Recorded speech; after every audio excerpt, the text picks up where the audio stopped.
8ই August 2016 সকাল 9টার দিকে 11064 Salem Chennai Egmore express তামিলনাড়ুর সালেম রেলওয়ে স্টেশন থেকে চেন্নাই এগমোর রেলওয়ে স্টেশনের উদ্দেশ্যে রওনা হওয়ার জন্য প্রস্তুত ছিল।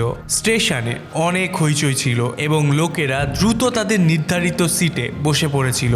চালক যেখানে রুটিন প্রারম্ভিক পরীক্ষাতে ব্যস্ত ছিলেন, সেখানে ট্রেনের গার্ড প্রতিটি বগির রুটিন পরিদর্শনে ব্যস্ত ছিলেন। সালেম চেন্নাই এগমোর এক্সপ্রেস একটি যাত্রীবাহী ট্রেন যা প্রতিদিন সালেম স্টেশন থেকে ছেড়ে যায়, 14টি স্টেশন অতিক্রম করে এবং পরের দিন সকালে এগমোর স্টেশনে পৌঁছায়। কিন্তু আজ এই ট্রেনটিতে বাক্স ভর্তি দুটি পার্সেল কোচও যুক্ত করা হয়েছিল, যার মধ্যে 226টি সিল করা কাঠের বাক্স রাখা ছিল। এই বাক্সগুলোতে 100, 500 এবং 1000 টাকার হাজার হাজার নোট ছিল। 1-2 কোটি নয়, বরং পুরো 342 কোটি টাকা।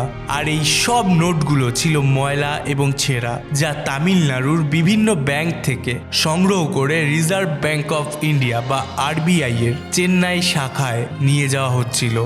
যেমনটা আপনারা জানেন, ভারতে প্রতিদিন লাখ লাখ নোট মানুষের হাত দিয়ে আদান প্রদান হয়। সময়ের সাথে সাথে অনেক নোট ছিঁড়ে যায়, নোংরা হয়ে যায় বা তাদের আয়ু শেষ হয়ে যায়। ব্যাংকিং ভাষায় এই ধরনের নোটগুলোকে সয়েলড কারেন্সি বলা হয়। এই নোটগুলোকে ব্যাংকে সংগ্রহ করা হয় এবং ব্যাংক থেকে আরবিআই এ পাঠানো হয়, যেখানে সেগুলি নষ্ট করে তাদের জায়গায় একই মূল্যের নতুন নোট ছাপানো হয়। দুটি পার্সেল কোচের রাখা এই 342 কোটি টাকা সম্পূর্ণ সিল করা অবস্থায় ছিল এবং পার্সেল কোচের ঠিক পেছনের বগিতে এই টাকাগুলো নিরাপদে পৌঁছে দেওয়ার জন্য 18 জন পুলিশ অফিসার মোতায়েন করা হয়েছিল। কিছুক্ষণ পর গার্ড সবুজ পতাকা দেখান এবং যাত্রীদের ও পার্সেল কোচ নিয়ে সালেম চেন্নাই এগমোর এক্সপ্রেস ধীরে ধীরে সালেম স্টেশন ত্যাগ করে। সাধারণ যাত্রীদের জন্য এটি একটি সাধারণ যাত্রাই ছিল। কেউ স্টেশনে তার আত্মীয়দের বিদায় জানাতে এসেছিল, তো কেউ নিজের ভাবনায় হারিয়েছিল। কিছুক্ষণের মধ্যেই ট্রেনটি পূর্ণ গতিতে বাতাসের সাথে কথা বলতে শুরু করে। এইভাবেই ট্রেনটি দিন থেকে রাতে প্রবেশ করে আর রাত ধীরে ধীরে আরো গভীর হতে থাকে। কিছু মানুষ জানলার কাছে বসে ঠান্ডা বাতাস উপভোগ করছিল, আবার অনেকেই বাড়ি থেকে আনা খাবার খেতে ব্যস্ত ছিল। কিছু বাচ্চা তাদের মোবাইল ফোন নিয়ে ব্যস্ত ছিল, আবার কেউ কেউ ঘুমানোর প্রস্তুতি নিচ্ছিল। সম্পূর্ণ সতর্কতার সাথে বন্দুক হাতে 18 জন পুলিশ সদস্যও পার্সেল কোচের ঠিক পেছনের বগিতে বসেছিলেন। কারো কোনো ধারণাই ছিল না যে রাতের অন্ধকারে এই ট্রেনের ছাদে এমন 5 জন লোক চেপে বসে আছে, যারা ভারতের ইতিহাসের সবথেকে বড় ট্রেন ডাকাতি করতে চলেছে। ট্রেনটি শহর ছেড়ে নির্জন এলাকায় প্রবেশ করার সাথে সাথেই ট্রেনের ছাদে উপস্থিত 5 জন চোর চুপচাপ পার্সেল কোচের ছাদে পৌঁছে যায় এবং ব্যাটারি চালিত কাটার দিয়ে পার্সেল কোচের ছাদ কাটতে শুরু করে। চোরেরা অধীর আগ্রহে এই সুযোগের অপেক্ষায় ছিল। বহুদিন ধরে তারা স্টেশনগুলোতে সাবধানে পরিকল্পনা করছিল এবং ট্রেনের কোচ পজিশনিং, সিকিউরিটি ম্যানুয়াল এবং কোন দিন আরবিআই এর টাকা পাঠানো হয় সেই সম্পর্কে তাদের কাছে সম্পূর্ণ তথ্য ছিল।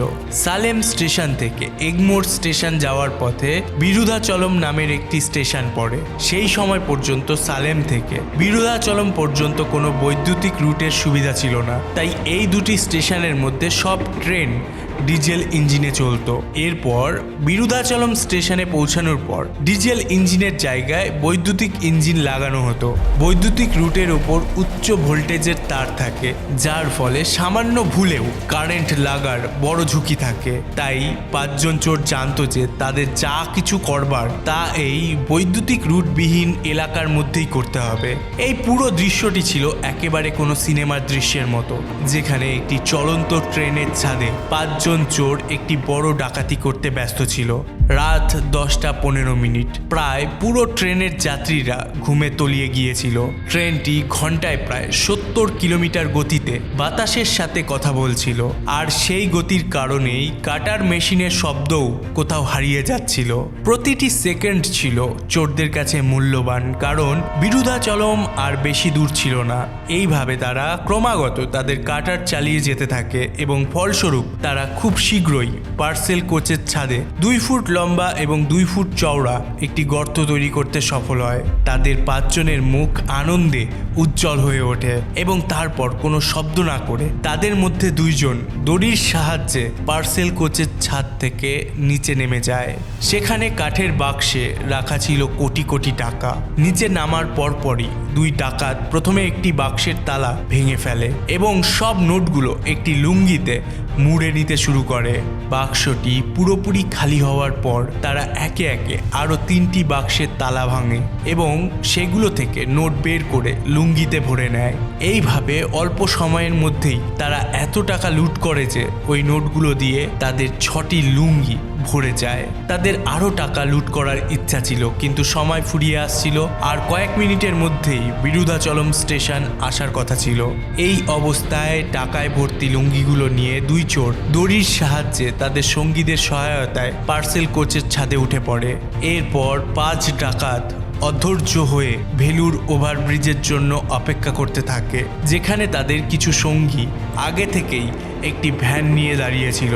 ভেলুর ওভারব্রিজ বিরুধাচলম স্টেশন থেকে কয়েক কিলোমিটার দূরে অবস্থিত এবং ফাঁকা লাইনের কারণে ট্রেনটি এখানে গতি কমিয়ে দিত।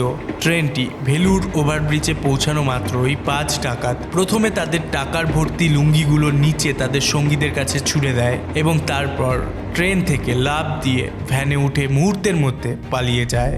এত কিছুর পরেও ট্রেনটি সামনের দিকে এগিয়ে যেতে থাকে এবং ঠিক পেছনের বগিতে বসে থাকা 18 জন পুলিশ সদস্য এই ঘটনার বিন্দু বিসর্গ জানতে পারেননি।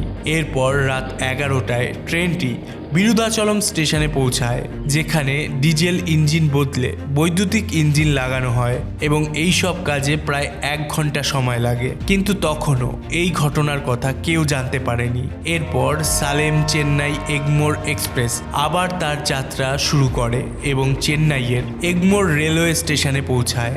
ট্রেন থামার সাথে সাথে স্টেশনে ব্যস্ততা শুরু হয় এবং ধীরে ধীরে সব যাত্রী ট্রেন থেকে নেমে যায়।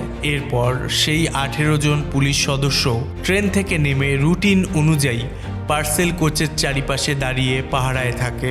তখনও তাদের কোনো ধারণাই ছিল না যে টাকায় ভর্তি বাক্সগুলো লুট হয়ে গেছে।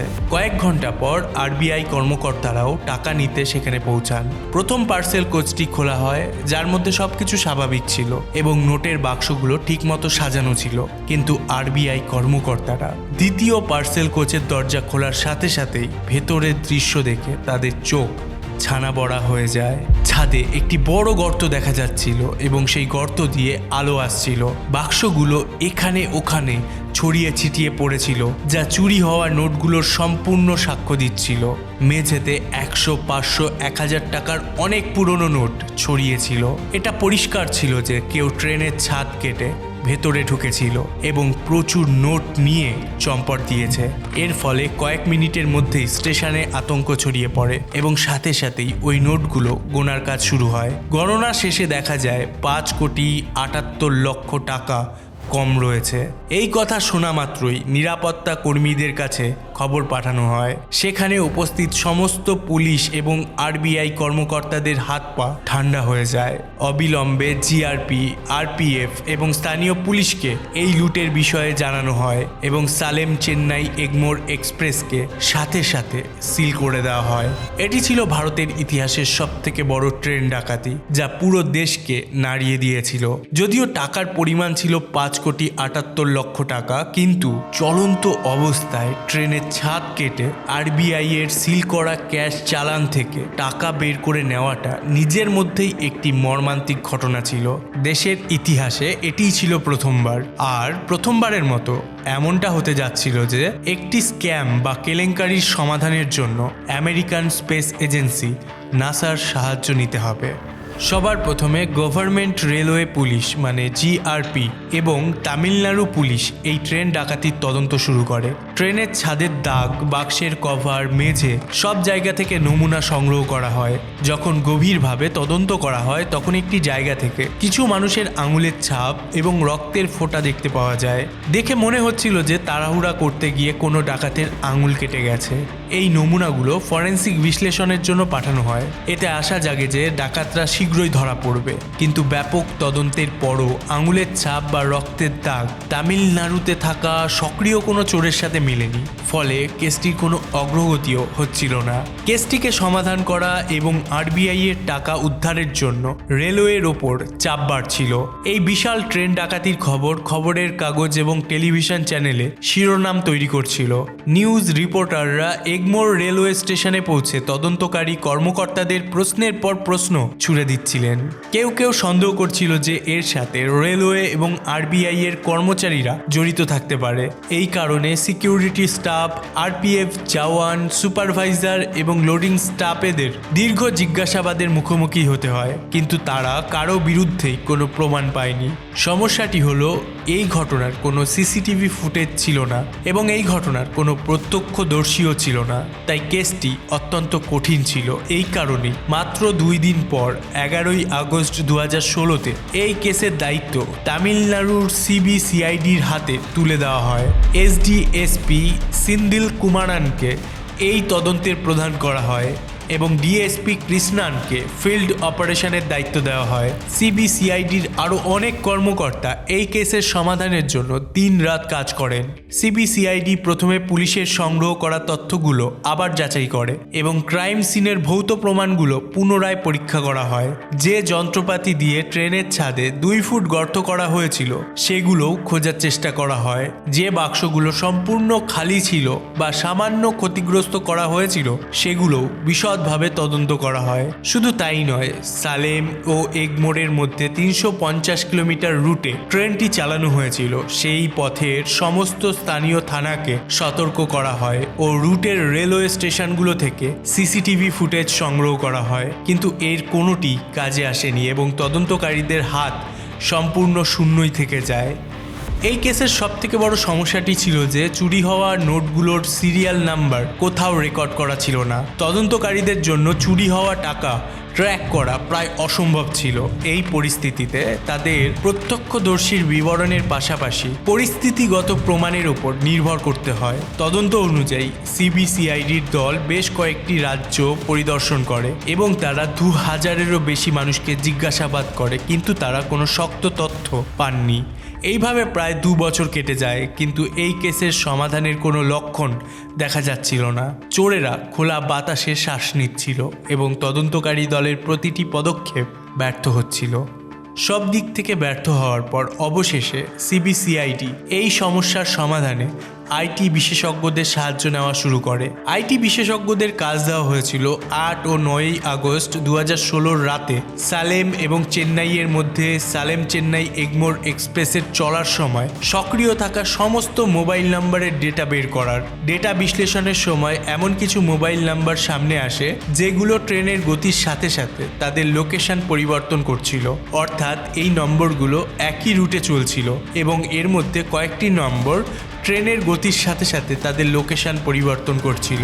নম্বরগুলোর বিস্তারিত তথ্য বের করলে দেখা যায় যে এগুলো সবই মধ্যপ্রদেশের একটি এলাকা থেকে ইস্যু করা হয়েছিল, কিন্তু শুধু মোবাইল নাম্বার ট্র্যাক করে এটা নিশ্চিত করা সম্ভব ছিল না যে এই লোকগুলোই ট্রেন ডাকাতির পেছনে ছিল, কারণ সেদিন ট্রেনে ভ্রমণকারী হাজার হাজার যাত্রীর মধ্যে এই নাম্বারগুলো যে কারো হতে পারত। বিষয়টি তখনও অসম্পূর্ণ ছিল, তাই কেসটি এগিয়ে নিয়ে যাওয়ার জন্য সিবিসিআইডি মার্কিন স্পেস এজেন্সি নাসার সাহায্য নেয়। নাসার দল সেই রাতে সালেম ও চেন্নাইয়ের মধ্যবর্তী এলাকার দিকে মনোযোগ দেয়। এই পর্যায়ে হাই রেজুলেশনের স্যাটেলাইট ছবি চাওয়া হয় এবং সেই ছবিগুলোর অত্যন্ত গভীর বিশ্লেষণ করা হয়। যাত্রাপথে ছবিগুলোতে ট্রেনের ছাদে বেশ কিছু মানুষের মতো আকৃতি দেখা যায়। বিশেষ বিষয় হলো এই আকৃতিগুলো বিরুধাচলমের আশেপাশে হঠাৎ করে অদৃশ্য হয়ে যায়, অর্থাৎ এটা পরিষ্কার ছিল যে ডিজেল ইঞ্জিন বদলানোর আগেই এই চুরিটি করা হয়েছিল। এইভাবে ধীরে ধীরে এই কেসের জট একে একে খুলতে শুরু করে। মোবাইল ডেটা এবং স্যাটেলাইটের দৃশ্যাবলী একত্রিত করে সিবিসিআইডি এই সিদ্ধান্তে পৌঁছায় যে এই ট্রেন ডাকাতিতে প্রায় 11 জন জড়িত ছিল এবং তারা সবাই সন্দেহভাজন। এরপর সিবিসিআইডি এই চোরদের গ্রেপ্তার করার প্রস্তুতি শুরু করে। তারা মধ্যপ্রদেশ পুলিশের সাথে যোগাযোগ করে, এই পুরো কেসের আপডেট দেয় এবং চোরেদের গ্রেপ্তার করতে তাদের সাহায্য চায়। এর ফলে ডাকাতির প্রায় 2.5 বছর পর 12ই অক্টোবর 2018 সালে সিবিসিআইডি মধ্যপ্রদেশের রতলামের বাসিন্দাদের গ্রেপ্তার করে। তামিলনাড়ুর চেন্নাই থেকে দীনেশ পারধি এবং রেহান পারধিকে গ্রেপ্তার করা হয়। উভয়কেই হেফাজতে নিয়ে জিজ্ঞাসাবাদ করা হয়। প্রথমে তারা দুইজনই নানা কথা বলে বিষয়টি এড়িয়ে যাওয়ার চেষ্টা করে, কিন্তু পুলিশ কঠোর পদক্ষেপ নিতেই তারা ভেঙে পড়ে এবং স্বীকার করে যে তারা এই ট্রেন ডাকাতির সাথে জড়িত ছিল। জিজ্ঞাসাবাদে জানা যায় যে এই ট্রেন ডাকাতিটি করেছিল পারধি গ্যাং এবং এর নেতা ছিল মোহন সিং পারধি।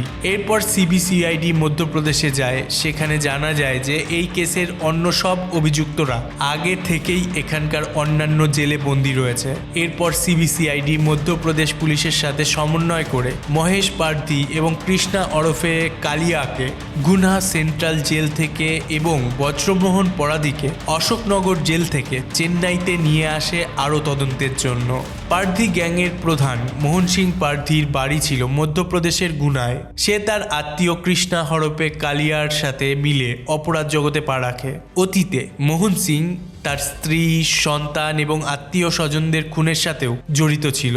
এরপর সে রাজস্থান, দিল্লি, হরিয়ানা, গুজরাট, মহারাষ্ট্র এবং জম্মু ও কাশ্মীর সহ বেশ কয়েকটি রাজ্যে ডাকাতি ও হত্যাকাণ্ড ঘটায়। পুলিশ তার গ্যাংকে অনুসরণ করে কয়েকজনকে গ্রেপ্তার করে জেলে পাঠায়। মোহন সিং এরপরেও 2 জন গ্যাং মেম্বারকে হত্যা করে। তারপর মোহন সিং এবং তার গ্যাং জম্মু কাশ্মীরের একটি পরিবারের 5 জনকে হত্যা করেছিল। এই পরিস্থিতিতে অনেক রাজ্যের পুলিশ তার পেছনে লেগেছিল। তাই গ্রেপ্তারের ভয়ে মোহন সিং তার গ্যাং নিয়ে পালিয়ে দক্ষিণ ভারতে চলে যায় এবং আত্মগোপনের জন্য বিভিন্ন জায়গায় থাকতে শুরু করে। তদন্ত চলাকালীন জানা যায় যে মোহন সিং 2016 সালে তার গ্যাং নিয়ে তামিলনাড়ুর সালেমে যায় এবং রেল লাইনের কাছাকাছি কুড়ে ঘরে থাকতে শুরু করে। পুলিশের চোখ এড়াতে এরা সবাই শ্রমিকের ছদ্মবেশ ধারণ করে সমাজে মিলে যায় এবং খুব চালাকি করে ছোটখাটো ডাকাতি করতে থাকে। এরই মধ্যে মোহন সিংয়ের সাথে সালেমের একটি স্থানীয় গ্যাংয়ের পরিচিতি হয়, যাদের কাছ থেকেই সে আরবিআইতে পাঠানো নোংরা এবং পুরনো নোট সম্পর্কে জানতে পারে। সে এটাও জানতে পারে যে এই টাকা কখন এবং কিভাবে কোন ট্রেনে করে পাঠানো হয়। এরপর মোহন সিং ব্যাংকের টাকা লুট করার সিদ্ধান্ত নেয় এবং তার গ্যাংয়ের সাথে মিলে ট্রেনের রুটের সম্পূর্ণ তথ্য সংগ্রহ করতে অযোধ্যা, পট্টনম এবং বিরুদ্ধচলম স্টেশনগুলির মধ্যে কয়েক সপ্তাহ ধরে রুট পর্যবেক্ষণ করে। এরপরে বহুদিন ধরে সে সালেম চেন্নাই এগমোর এক্সপ্রেসের রুটটিও ভালোভাবে পরীক্ষা করে। এরই মাধ্যমে পরাদি গ্যাং জানতে পারে যে অযোধ্যা, পট্টনম এবং বিরুদ্ধাচলমের মধ্যে এই ট্রেনের গতি বেশ ধীর থাকে এবং সালেম ও বিরুদ্ধাচলমের মধ্যে কোনো বৈদ্যুতিক লাইনও নেই। এই সময়ে ট্রেনটি ডিজেল ইঞ্জিনে চলে। এই সুযোগকেই কাজে লাগিয়ে মোহন সিং পারাধি বৃন্দাচলম স্টেশনের কয়েক কিলোমিটার আগে ট্রেন লুট করার পরিকল্পনা করে এবং 8ই আগস্ট 2016 সালের রাতে সে তার সঙ্গীদের নিয়ে চলন্ত ট্রেনের ছাদ কেটে 5,78,00,000 টাকা লুট করে পালিয়ে যায়। কিন্তু কথায় আছে, খারাপ কাজের ফল সবসময় খারাপই হয়। পরাধি গ্যাংয়ের সাথে ঠিক এমনটাই হয়েছিল। পরাধি গ্যাং এই টাকা ঠিকমতো ব্যবহার করতে পারেনি, কারণ এই লুটের মাত্র 3 মাস পর 8ই নভেম্বর 2016 সালে ভারত সরকার কালো টাকা শেষ করতে নোটবন্দি বা ডিমনিটাইজেশন ঘোষণা করে। ততদিনে পরাধি গ্যাং শুধুমাত্র কিছু সম্পত্তি এবং কিছু জিনিসপত্র কিনতে পেরেছিল। আর এইভাবেই নোটবন্দির পর তাদের কাছে থাকা পুরনো 500 এবং 1000 টাকার নোটগুলো মূল্যহীন হয়ে পড়ে। বাধ্য হয়ে পারধি গ্যাং তাদের অবশিষ্ট কোটি কোটি টাকা পুড়িয়ে ফেলে। মোহন সিং তার গ্যাং নিয়ে মধ্যপ্রদেশে ফিরে যায় এবং কিছুদিন পর অন্য একটি মামলায় জেলে বন্দী হয়। এরপর তাকে এবং তার সঙ্গীদের সিবিসিআইডি ট্রেন ডাকাতির মামলায় গ্রেপ্তার করে তামিলনাড়ুতে নিয়ে আসে। এভাবেই ভারতের সবথেকে বড় ট্রেন ডাকাতির রহস্য সমাধান হয়। এই ট্রেন ডাকাতি ট্রেনের নিরাপত্তার অনেক বড় ফাঁকফোকর ফাঁস করে দিয়েছিল। তাই এরপর রেলওয়ে এবং আরবিআই উভয়কেই তাদের নিরাপত্তা ব্যবস্থা জোরদার করতে বাধ্য হতে হয়। উচ্চ মূল্যের নগদ চালানের জন্য আরও কঠোর নিয়ম তৈরি করা হয়। এরপর থেকে যে কোচে টাকা রাখা হতো সেই কোচেই পুলিশের বসার ব্যবস্থা করা শুরু হয়। সিসিটিভি নজরদারি এবং জিপিএস ট্র্যাকিংয়ের মতো পদক্ষেপ নেওয়া শুরু হয়। ট্রেনের রুটগুলোর রিস্ক ম্যাপিং করা শুরু হয় এবং নন ইলেকট্রিফাইড রুটগুলোকে আরও সুরক্ষিত করা হয়। অতিরিক্ত নিরাপত্তার ব্যবস্থা করা হয়। দুর্ভাগ্যবশত আমাদের দেশের আইনি ব্যবস্থা অপরাধীদের জন্য বিভিন্ন ফাঁকফোকরে ভরপুর, আর এটাই কারণ যে এই ট্রেন ডাকাতির মাস্টারমাইন্ড মোহন সিং পারধি প্রমাণের অভাবের কারণ দেখিয়ে 2021 সালে জামিনে মুক্তি পেয়ে যায়। জেল থেকে বের হওয়ার পর সে আরও অনেক অপরাধমূলক কাজ করে এবং বর্তমান পরিস্থিতি এমন যে তার বিরুদ্ধে অবৈধ নির্মাণ, ডাকাতি এবং হত্যার মতো অপরাধের অভিযোগ রয়েছে। হত্যাসহ গুরুতর অপরাধের জন্য তার বিরুদ্ধে 50টিরও বেশি এফআইআর মামলা রয়েছে, কিন্তু আশ্চর্যের বিষয় হলো সে আজও পুলিশের ধোঁয়াছোঁয়ার বাইরে। প্রশ্ন ওঠে যে যদি 50টি এফআইআর থাকা একজন ব্যক্তি প্রমাণের অভাবে মুক্তি পেয়ে যায়, তবে একজন সাধারণ মানুষ কার কাছে বিচারের আশা করবে?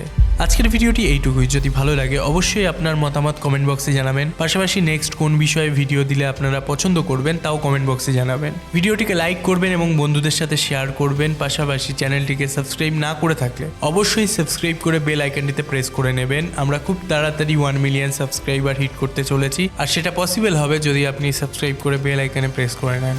সর্বশেষে থ্যাঙ্কস ফর ওয়াচিং। সুস্থ থাকুন, আনন্দে থাকুন।